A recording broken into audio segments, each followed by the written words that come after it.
Ya, karena ini Pak menyangkut dengan teks sejarah.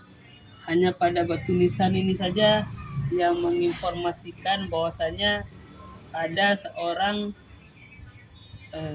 Syah Bandar, penguasa pelabuhan yang telah wafat dalam abad ke-17 di Bandar Aceh Darussalam.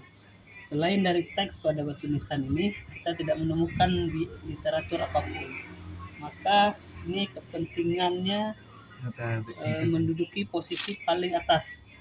Dan alhamdulillah hari ini kita telah berhasil mendaftarkan satu tokoh dalam perjalanan sejarah Aceh dari abad ke-17. Apalagi cerita abad 17 itu besar dan euforia ceritanya luar biasa.